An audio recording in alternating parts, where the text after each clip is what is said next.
Ready to stop spinning your wheels and start moving your business forward? You're in the right place. On each episode of Accelerate to Achieve, we'll discuss a crucial step in the journey, offering tips and advice that you can apply immediately within your own company. From financial management to customer success to digital transformation, we'll cover it all while providing leadership lessons from top industry insiders. In just 15 minutes, you'll be inspired to build momentum through action and achieve incredible results. Welcome to Accelerate to Achieve, the podcast that moves you from question to answer and idea to execution.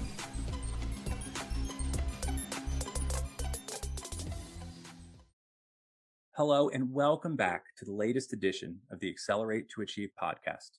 I'm your host, Ryan Walter, the founder of Parrels Advisory. The differences between leading and managing are pretty clear. While management focuses on administration and ensuring things are getting done, building an understanding and belief in your vision with a collective desire to achieve those goals sits at the hallmark of really what leadership is. Now, with this in mind, it's not surprising just how much leaders have on their plate with expectations to perform continuing to rise. In this 2-episode series, we'll be exploring in greater detail these challenges with someone who has literally been on the front lines. Now, there are times I consider myself very fortunate as a host, and right now is one of them. While our guest today isn't necessarily an NBA Hall of Famer or even Tom Cruise, he is someone who brings a wealth of real-world experience. I'm joined by David Robinson, a retired U.S. Marine Corps colonel and graduate of the United States Naval Academy. A former fighter pilot and Top Gun instructor, he's the author of a new book entitled The Substance of Leadership, a practical framework for effectively leading a high-performing team. Dave, thank you so much for joining us today. I can't tell you what an honor it is. Well, Ryan, the honor's all mine. Thank you so much for having me, and it's a real privilege. Thank you. So sort of jumping right into things, because there's just so much I want to talk about and discuss, even over 2 episodes here. I'd love to begin by asking you a bit about when we learn in the classroom and we study tactics, that's not necessarily the only way we grow and become better. How much were you influenced by those with which you served? All right, and that's a great question. I had the privilege of serving with and working for some really great leaders during my 25-year military career in the U.S. Marines. And, when I think about it, Ryan, I suppose there are a handful of born leaders out there in the world. I'm not one of them. Most of us learn to lead from others. And I was really blessed to have a number of leaders who set the example for me, invested in me to help me learn to lead. And so, in fact, my new book, which you just mentioned, is dedicated to all of the Marines I know who set the example, and many of whom carried me on their shoulders. So exceptionally grateful for those individuals who set the example and showed me the way. I think that's a really good message you hit on there too, that, maybe there's a small percentage of those born leaders, but for many, it is possible to grow and build into that. And I think that probably provides a lot of hope for folks. And I appreciate you sharing that. And I'd like to jump straight into sort of where you went with the question. And that was, what inspired or even motivated you to write the book? When I transitioned from the military to the private sector in 2012, one of my first opportunities was a friend of a friend who was working with a Fortune 100 company asked me if I could come speak to a group of executives and talk to them about how to lead a high-performing team in a dynamic, fast-paced, high-pressure environment. And so I was really honored, Ryan, that he had asked, except when I really started to get to work on what I was going to talk about in 45 to 50 minutes and realized how challenging that task would be, essentially to synthesize and try to distill over 3 decades of leadership into a 45 or 50-minute talk. I realized, just how challenging that would be. However, it was one of the most rewarding things that I ever did because it forced me to really think about what matters most with regard to leading a high-performing team. And so I put together a framework that I thought a number of leaders from a wide range of industries could get their heads around in less than an hour, that I could explain in less than an hour. And so that was my very first talk in 2012. That led to a number of speaking opportunities. And over the last decade, I've had a chance to share that framework with thousands of people and dozens of audiences across a wide range of industries. And so, many times afterwards, people would come up and ask if I'd written a book. And I just kind of brushed it off. I hadn't even thought about it. I thanked them for the compliment. But the more those questions came, my inspiration was really around how hard leadership is. And I know that from experience. And I know what a heavy burden it can be. And so when people would come up and thank me for helping to simplify leadership for them and to show them where to focus their time and energy, and some would even say, "I wish my boss could hear this." That was really the inspiration behind it. I know what a difference good leadership can make, and so my real motivation behind the book, Ryan, is to help leaders learn to lead more effectively and to inspire their team members to reach their full potential. Now, as you were composing the manuscript, and as you mentioned, looking back over your experience, what did you discover really sat at the foundation of great? Well, that's yeah, another great question. As I just mentioned, my goal in developing that initial framework so that I could explain to people what matters most about leading a high-performing team in a challenging, high-pressure environment. I landed on three key areas. I call it the leadership triad, and those three areas are culture, people, and mission.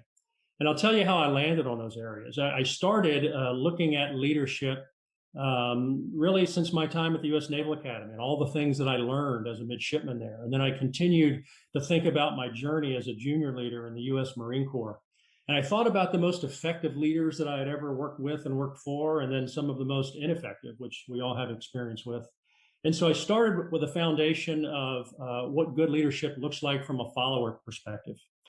And then, as my military career continued to progress, I laid on top of that the lens of my own leadership experience, having led dozens to thousands of people in a variety of different roles and responsibilities. And ultimately, that began to crystallize around two experiences as the commanding officer of two Marine aviation units, where I was ultimately accountable for mission accomplishment and the welfare and the safety of all the individuals in the unit. And then a couple of combat tours where the stakes were even higher. And then I had a chance to be a Top Gun instructor for 3 years where I was training high performing teams. And so all of these lessons learned really began to coalesce around culture, people, and mission as those essential focus areas when there's so much on your plate and leadership is so challenging. Where do you focus your attention and your effort? Those are the areas that I landed on. And fortunately, over the last decade, I was able to continue to build out this triad by understanding in more depth a lot of the interdependencies between culture, people, and mission, and how we can connect those together in a synergistic way through a lot of my work with business leaders, CEOs, and senior leadership teams in the business world. So, it was quite a journey. It's continuing to evolve. I learn something new about leadership every day, but I'm just glad that I can, share that message with others.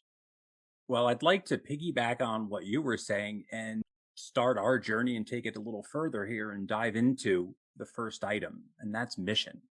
What are the core components that you see critical to mission, and why are they so critical? When I talk about mission success and mission focus, Ryan, I refer to what I call the three P's: prioritization, preparation, and passion. And specifically, when I say passion, what I mean by that is passion for excellence. And so, with regard to prioritization, I think that's really the foundation. I think prioritization flows from your team's purpose and it sets the foundation for mission success. And why is that? It's because we live in a world of information saturation. It feels like many times everything seems like it's a priority. But as the old adage goes, when everything's a priority, nothing is a priority. So I think mission success starts with effective prioritization as the foundation. And then I think preparation is what really forms mission success. I'll tell you a quick story. When I was a junior at the US Naval Academy, I was assigned to summer training in San Diego. Now, I was as you mentioned in the introduction, I was the other David Robinson at the US Naval Academy. I did play basketball on the junior varsity team. We were classmates, and I just want to say he's one of the most character-driven people, such high integrity, such an awesome person, and I'm just blessed to be able to even share the same name as what I call the real David Robinson. But nonetheless, I was a basketball fan, and one of my heroes growing up was John Wooden. And for all of your sports fans in your audience, John Wooden coached the UCLA Bruins to 10 NCAA basketball championships in the 1960s and 70s. And so I admired Coach Wooden not only for his success as a coach, but probably more importantly for his character and the way he instilled those values and that character in his players. Well, I found out when I was in San Diego my junior year that he was conducting a basketball clinic at Pepperdine University. And so I rented a car. I drove up the Pacific Coast Highway. I snuck in a side door in the gymnasium and tried to blend into the woodwork in the bleachers while I watched him conduct this clinic. And so there was the Wizard of Westwood with a bunch of middle-aged men who were just enamored with John Wooden and being coached. And within a few minutes, his assistant coach walked over to me and asked what I was doing in the gym. And I explained that my name was David Robinson. I was a midshipman at the Naval Academy. I loved basketball. And he looked at me with one of those kind of looks like, yeah, right. And he walked back to Coach Wooden, whispered something into his ear. Coach Wooden whispered something back. And the assistant coach came over and said, Coach Wooden wants to see you in his office as soon as the clinic is over. And so at that point, Ryan, I'm wondering what kind of trouble I had just gotten myself into. And so when the clinic was over, the assistant coach came to get me, walked me into Coach Wooden's office. I'm standing at attention, wondering what he's going to say. He puts me at ease. He's so humble, sits down, and no kidding, for the next hour, pours life lessons and stories into a 21-year-old who had just snuck into his gym. One of the most incredible, acts of generosity that I've ever witnessed. And he shared stories about his time in the US Navy during World War II and shared some leadership lessons with me. And the one that stuck out the most, Ryan, was when he emphasized over and over again the importance of thorough and detailed preparation.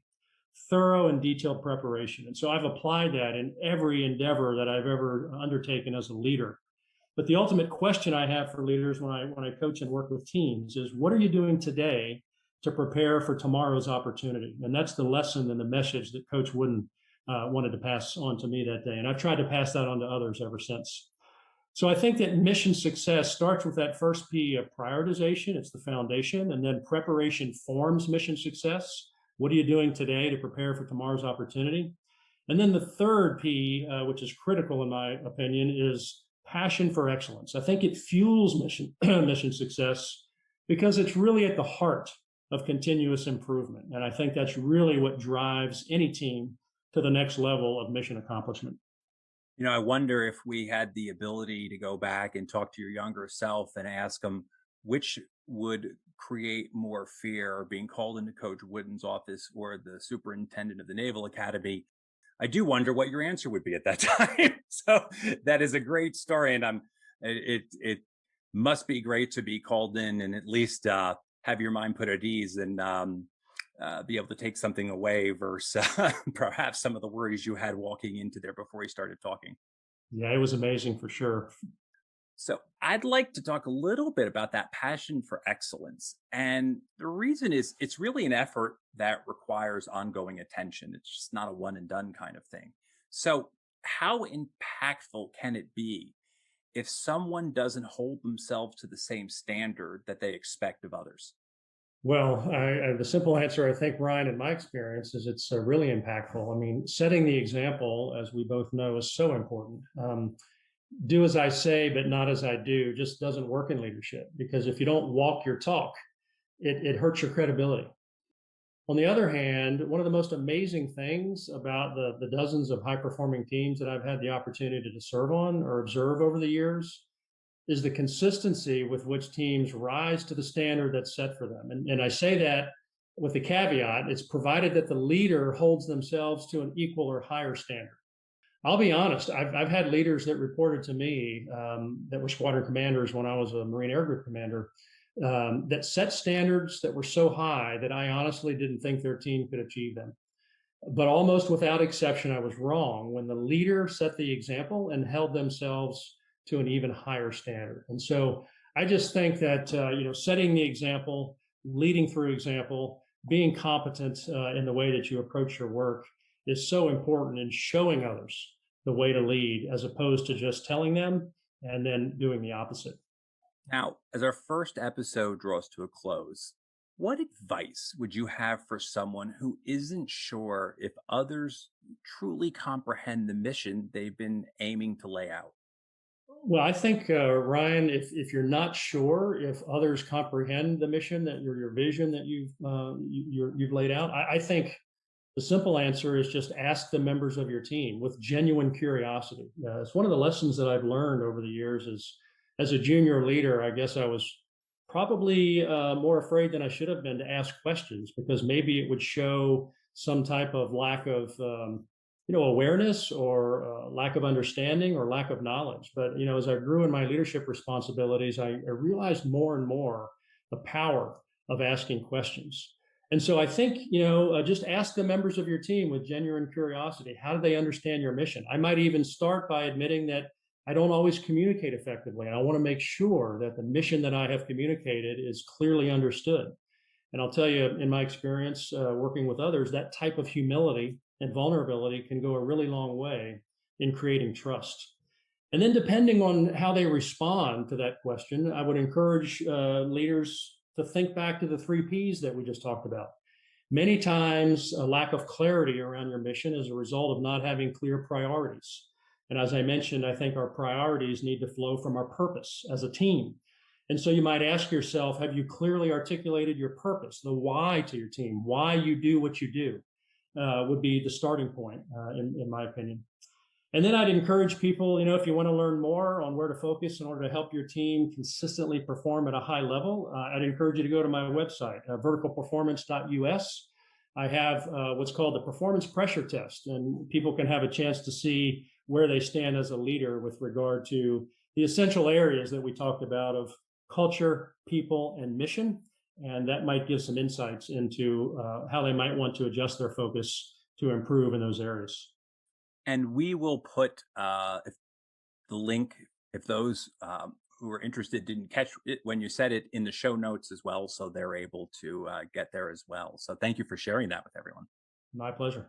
And Dave, I just really appreciate you joining and just sharing so much, even in this first episode with the entire audience, and really look forward to the second session. Thank you, Ryan. It's been a pleasure. I'm looking forward to it as well.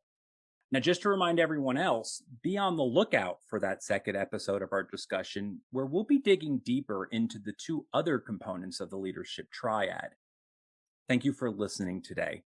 I look forward to joining you on the next episode.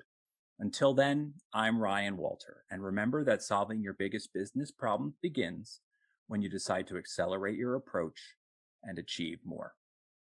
At Parrels Advisory, our focus is your business's future. Having the right insight, experience, and perspective makes all the difference when tackling far-reaching issues within your company. We are here to simplify the steps, unlock your potential, and move you forward, making your vision a reality. We've helped startups achieve massive growth, mid-sized businesses navigate digital transformation, and enterprises embrace innovation. Wondering how to jumpstart your business and move it forward? Contact us to discuss your audacious goals during a complimentary consultation. Thank you for listening to this episode of Accelerate to Achieve. If you're enjoying the podcast, please subscribe and leave a review wherever you listen. Got a question, feedback on the program, or interested in being a guest?